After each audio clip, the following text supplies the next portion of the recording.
አንድ ክፍል ውስጥ ገብታችሁ ለምን ነበር የመጣሁት ብላችሁ ቆማችሁ አስባችሁ ታውቃላችሁ? ወይስ ስራችሁ ላይ ትኩረት ማድረግ አቅቷችሁ አእምሯችሁ እንደ ጉም ሲጋረድባችሁ ብሬን ፎግ ተሰምቷችሁ ያውቃል?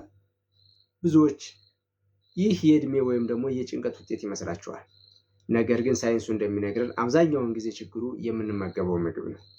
ዛሬ የአእምሯችንን የማስታወስ ችሎታና ትኩረት የሚጨምሩ እንዲሁም አእምሯችንን በትክክል የሚገነቡ 9 ምርጥ ምግቦችን በዝርዝር እንመለከታለን። በመጨረሻ ደግሞ የአእምሮ ገዳይ የሆኑ ምግቦች እነማን እንደሆኑ እነግራችኋለሁ። እስከ ቪዲዮ መጨረሻ አብራችሁ ይቆዩ። እንኳን ወደ ስማርት ኒውትሪሽን ኤንድ ሄልዝ ቻናል በደህና መጣችሁ። አራጋው ነኝ፣ በስነ ምግብ ሙያ የህብረተሰብ ጤና ስፔሻሊስት። ይህ ቪዲዮ ለትምህርታዊ ዓላማ ብቻ የተዘጋጀ ነው። ማንኛውንም የአመጋገብ ለውጥ ከማድረጋችሁ በፊት ሐኪማችሁን ማማከር ይኖርባችኋል። በመጀመሪያው ክፍል የምንመለከተው የአእምሮ አወቃቀርና አሰራር ምን እንደሚመስል እንመለከታለን። ዛሬ የምንነጋገረው ስለ አንድ እጅግ በጣም ውድ ስለሆነው የሰውነት ክፍላችን ነው። ይህም አንጎላችን ወይም ደግሞ አእምሯችን ነው። አእምሯችን ከሰውነታችን ክብደት 2% ብቻ ቢሆንም ከምንመገበው ምግብ ውስጥ ግን 20% የሚሆነውን ጠቅላላ ኃይልና ኦክሲጅን ብቻውን ይጠቀማል። ይህ አእምሯችን በጣም ረሃብተኛ አካል ያደርገዋል። ያ ማለት የኛ አእምሮ ወይም አንጎላችን ሁሌም ምግብ ይፈልጋል ማለት ነው። ሌላው አስደናቂው ነገር ደግሞ የአእምሯችን 60% የሚሆነው ስብ ነው ወይም ፋት ነው። ነገር ግን ዝም ብሎ ፋት አይደለም። ዶኮሳ ሄክሳኢኖይክ አሲድ ወይም DHA የተባለ ኦሜጋ 3 ፋቲ አሲድ አይነት ስብ ነው።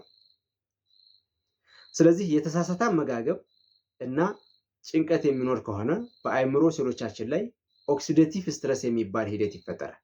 እንግዲህ ይህ ሂደት በአእምሮ ሴሎቻችን ላይ እንደ ዝገት ነው የሚቆጠረው። ይህንን ለመከላከል ደግሞ አንቲኦክሲዳንት እና ኦሜጋ 3 ፋቲ አሲድን መመገብ ያስፈልጋል። አእምሯችን ላይ የአመጋገባችን ችግር እንዴት እንደሚመጣ እንመልከት። የሞተር ምሳሌ እንውሰድ።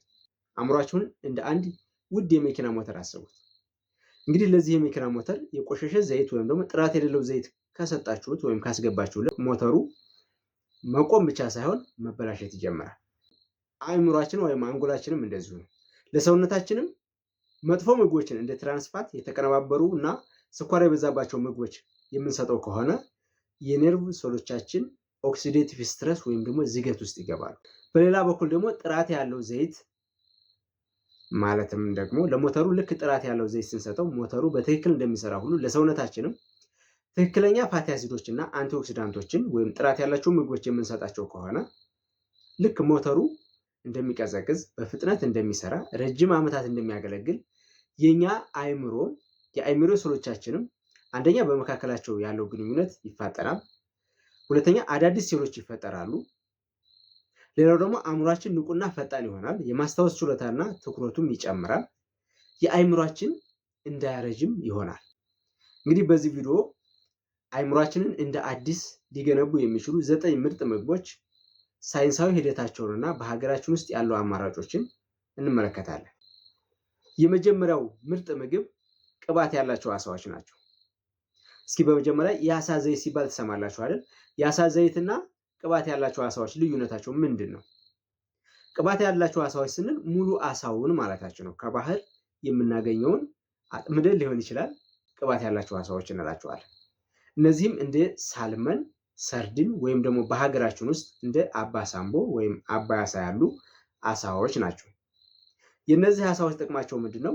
ከኦሜጋ 3 በተጨማሪ ለሰውነታችን ፕሮቲንን፣ ቫይታሚን ዲን፣ ሴሌኒየም እና ሌሎችን ማዕድናትን ስለሚይዙ ይሰጣሉ።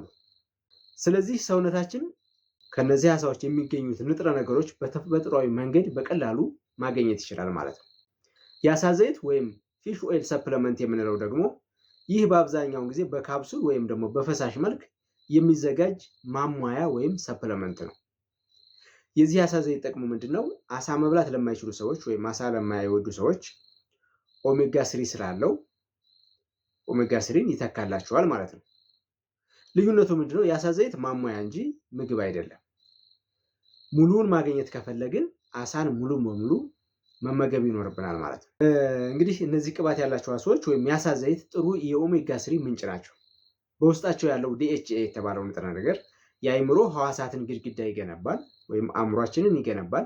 የአእምሮ ክፍል 60% የሚሆነው ፋት ወይም ስብ ነው ብለናል አይደል? የዛ ግማሹ ደግሞ የተገነባው ከዲኤችኤ ነው። ስለዚህ ይሄ ዲኤችኤ ደግሞ የአእምሮን ክፍል ከመገንባት በተጨማሪ መረጃ ከአንዱ የነርቭ ሴል ወደ ሌላው በፍጥነት እንዲተላለፍ ያደርጋል። ስለዚህ እንደ ሳልመን፣ ሰርዲን፣ ማክሬል እና ደግሞ በሀገራችን ውስጥ ያሉ እንደ አባሳምቦ አይነት አሳዎችን መጠቀም እንችላለን። አሳን ስንመገብ ደግሞ አሳን በምናበስልበት ጊዜ ንጥረ ነገሩ እንዳይጠፋ ይሄ ዲኤችኤ የተባለው ንጥረ ነገር እንዳይጠፋ አሳውን በከፍተኛ ሙቀት ማብሰል የለብንም። አሳን ይልቁንስ ማብሰል ያለብን በእንፋሎት ስቲም ወይም ደግሞ በዝቅተኛ ሙቀት ወይም ግሪል በማድረግ መሆን ይኖርበታል። ሁለተኛው ምግብ ብሉቤሪ ወይም ደግሞ ጥቁር እንጆሪዎች ናቸው።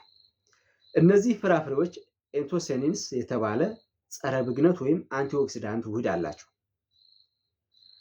ስለዚህ እነዚህ ውህዶች ደግሞ ወይም ይሄ ንጥረ ነገር ደግሞ በአእምሮ ህዋሳት መካከል ያለውን ግንኙነት በማሻሻል መረጃ የመቀበል ብቃታችንን ይጨምራሉ። አንድ እዚህ ጋር የምጨምርላችሁ ነገር የዱር እንጆሪዎች ወይም የዱር ብሉቤሪዎችን የምታገኙ ከሆነ የነሱ ይህንን ንጥረ ነገር ወደ ሰውነታችን የሚገባበትን ፍጥነት በ2 እጥፍ ስለሚጨምረው እነዚህን የዱር እንጆሪዎች ወይም የዱር ብሉቤሪዎችን ብትመገቡ ይመከራል። ሶስተኛው እንቁላል ነው። እንቁላል ለኮሊን ንጥረ ነገር ዋነኛ ምንጭ ነው። ሰውነታችን ደግሞ ይህንን ኮሊን የተባለውን ንጥረ ነገር ተጠቅሞ አሲታይል ኮሊን የተባለውን የማስታወስና ስሜትን የሚቆጣጠር ንጥረ ነገርን ያመርታል። ኮሊንን ከእንቁላል ውስጥ የምናገኘው በአስኳል ውስጥ ነው ወይም ደግሞ በዮልኩ ውስጥ ነው የምናገኘው። ስለዚህ ኮሊን የሚገኘው በአስኳል ውስጥ በመሆኑ እንቁላልን ስትመገቡ ከናስኳሉ መመገብ ይኖርባችኋል። ከተቻለ ደግሞ በሜዳ ላይ ተለቀው ከሚያድጉ ዶሮዎች የሚገኙ እንቁላልን ብትመገቡ የተሻለ ጥቅም ታገኛላችሁ። አራተኛው ዋልነት ወይም ደግሞ የገውዝ ፍሬ ነው። ዋልነት ከሌሎች የለውዝ አይነቶች የበለጠ ከፍተኛ አንቲኦክሲዳንት አለው። ቅርጹ አእምሮን ነው የሚመስለው። በውስጡ ደግሞ ከፕሮቲንና ከቅባት በተጨማሪ በቪታሚን ኢ እና በዚንክ የበለጸገ ነው። ስለዚህ ዋልነትን ከቪታሚን ሲ ምንጮች ጋር ከሎሚ ከብርቱካን ጋር አብሮ መመገብ የአእምሮን ብግነት ወይም ኢንፍላሜሽንን ወይም ደግሞ ኦክሲዴቲቭ ስትረሱን በመቀነስ የአእምሮን የሴል ሽፋኖችን ከጉዳት ይጠብቃል። ከእድሜ ጋር ተያይዞ የሚመጣን የአእምሮ ድካምንም ይቀንሳል። አምስተኛው ዳርክ ቸኮሌት ነው። ዳርክ ቸኮሌት በውስጡ ፍሌቬኖልስ የተሰኘ ውህድ ይዟል። ይህ ፍሌቬኖልስ የተባለው ውህድ ደግሞ ወደ አእምሮ የሚሄደውን የደም ዝውውር ይጨምራል። ይህም የደም ዝውውር ወደ አእምሮ ሲጨምር በምንማርበትና በምናስብበት ወቅት አእምሯችን በፍጥነት እንዲሰራ ያደርገዋል። ስለዚህ ዳርክ ቾኮሌትን ስንመገብ ቢያንስ 70% እና ከዚያ በላይ ኮኮዋ ያለውን ዳርክ ቾኮሌት መርጠን መመገብ ይኖርብናል። ሌላው ደግሞ ስኳር የበዛበትን ቾኮሌት መመገብ የለብንም። ምክንያቱም ብሬን ፎግ ወይም ደግሞ የአእምሮ ድካም ስለሚፈጥሩ ስኳር የበዛበትን ቾኮሌት መመገብ የለብንም። ስድስተኛ አረንጓዴ ቅጠላቅጠሎች እንደ ስፒናች፣ ጎመንና ብሮኮሊ ያሉ አረንጓዴ ቅጠላቅጠሎች በቫይታሚን ኬ፣ በሉቲን እና በፎሌት የበለጸጉ ናቸው። ጥናቶች እንደሚያሳዩት በቀን አንድ ጊዜ ቅጠላቅጠል የሚመገቡ ሰዎች አእምሯቸው በ11 ዓመት ያነሰ እርጅና ይታይበታል። እነዚህን አረንጓዴ ቅጠላቅጠሎች ስንመገብ በቫይታሚን ኬ የበለጸጉ በመሆናቸው ቫይታሚን ኬ ደግሞ በስብ የሚሟማ ወይም ፋት ሶሉብል ቫይታሚን በመሆኑ እነዚህን ቅጠላቅጠሎች ስንመገብ እንደ አቮካዶ ወይም ደግሞ የወይራ ዘይት ያሉ ጤናማ ቅባቶች ጋር አብሮ መመገብ ንጥረ ነገሩን ወደ ሰውነታችን እንዲገባ ያግዛል። ሰባተኛው ምግብ አረንጓዴ ሻይ ነው። አረንጓዴ ሻይ በውስጡ ካፌን እና ኤልታኒን ቅንጅት ያለው በመሆኑ ካፌን ደግሞ ንቁት ሲያደርግ፣ ኤልታኒን ደግሞ አእምሮ ሳይጨነቅ ትኩረት እንዲያደርግ ይረዳዋል። ስለዚህ ከዚህ ከአረንጓዴ ሻይ የሚገኙትን ንጥረ ነገሮች በደንብ እንድናገኝ ከ3 እስከ 5 ደቂቃ ዘፍዝፎ መጠጣት ይመከራል። ነገር ግን ወተትና ስኳር መጨመር አይመከርም። ምክንያቱም ወተት በሻይ ውስጥ ያሉትን ንጥረ ነገሮች እንዳይመጠጡ ሊያደርግ ይችላል። ስኳር ደግሞ ኢንፍላሜሽን ስለሚፈጥር እነዚህን ስኳርና ወተትን አብረን ከአረንጓዴ ሻይ ጋር ጨምረን መጠቀም የለብንም። ስምንተኛው ምግብ ተልባ ነው። ተልባ በሀገራችን ልዩ አማራጭ ነው። እንግዲህ አሳ ሁል ጊዜ ለማያገኙ ሰዎች ተልባ በሀገራችን ጥሩ አማራጭ ነው። ምክንያቱም ተልባ በውስጡ አልፋ ሌኖሊክ አሲድ ወይም ኤኤልኤ የሚባል ኦሜጋ ስሪ አለው። ነገር ግን አእምሯችን የሚጠቀመው ዲኤችኤን ነው ወይም ደግሞ ከኤልኤ ወደ ዲኤችኤ የተቀየረውን በመሆኑ ይህንን ኤልኤ ወደ ዲኤችኤ ሰውነታችን የመቀየር አቅሙ ዝቅተኛ ነው። ስለዚህ ከተልባ የሚገኘውን ጥቅም በሚፈለገው መንገድ ለማግኘት በየቀኑ ተልባን መውሰድ ይኖርብናል ማለት ነው። ተልባን ስንመገብ ደግሞ ተልባ ሁልጊዜ ተፈጭቶ መሆን ይኖርበታል። ምክንያቱም ተልባ ካልተፈጨ ሰውነታችን ቀጥታ ተልባውን መጠቀም ስለማይችል በቀጥታ ነው የሚያስወጣው። ስለዚህ ተልባን ሁልጊዜ ስንመገብ ተፈጭቶ መሆን ይኖርበታል ማለት ነው። ሌላው 9ኛው ምግብ እርድ ነው። እርድ በየቤታችን በብዛት የምናገኘው ቅመማ ቅመም ነው። በእርድ ውስጥ የሚገኘው ኩርኩሚን የተባለው ንጥረ ነገር አእምሮ ውስጥ የሚፈጠሩ ቆሻሻዎችን ለማጽዳት ይረዳል። ስለዚህ እርድን ስንጠቀም የእርድ አጠቃቀም ምን መሆን አለበት? እርድን ስትጠቀሙ በጥቂት ቁንዶ በርበሬ አጅባችሁ መሆን አለበት፣ ወይም ከጥቂት ቁንዶ በርበሬዎች ጋር መሆን አለበት። ይህ ቁንዶ በርበሬ ደግሞ ከእርድ ጋር ሲጨመር በእርድ ውስጥ ያለውን ንጥረ ነገር ወደ ሰውነታችን የሚገባበትን ፍጥነት በ200% ይጨምረዋል። በክፍል 4 የምናየው አእምሮን የሚጎዱ ምግቦችን ነው። ምን እናስወግድ?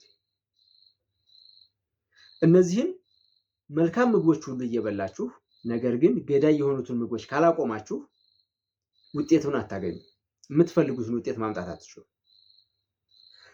የመጀመሪያው ከመጠን ያለፈ ስኳር ነው። ይሄ ከመጠን ያለፈ ስኳር ሰውነታችን ወይም አንጎላችን ላይ ኢንፍላሜሽን ስለሚፈጥር አእምሯችንን ይጎዳል። ሁለተኛው ትራንስፋት ነው። ትራንስፋት የአእምሮ ሴሎቻችንን ያደርቃቸዋል። ስለዚህ መልእክት በትክክል አይተላለፍም። ሶስተኛው የተቀነባበሩ ምግቦች ናቸው።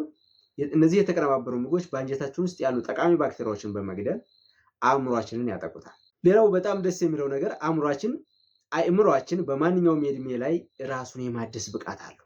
ስለዚህ እነዚህን ጠቃሚ የሆኑ ምግቦችን በመመገብ እና ጎጂ የሆኑ ምግቦችን በማስወገድ አእምሯችንን ሁሌም ማደስ እንችላለን ማለት ነው። ከነዚህ 9 ምግቦች ውስጥ አዘውትራችሁ የምትመገቡት የትኞቹን ነው? የትኞቹን ስለመጀመር አቀዳችሁ?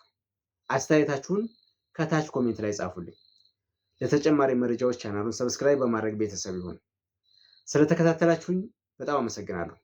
በሌላ ቪዲዮ እስከምንገናኝ በያላችሁበት መልካም ጊዜ ይሆንላችሁ።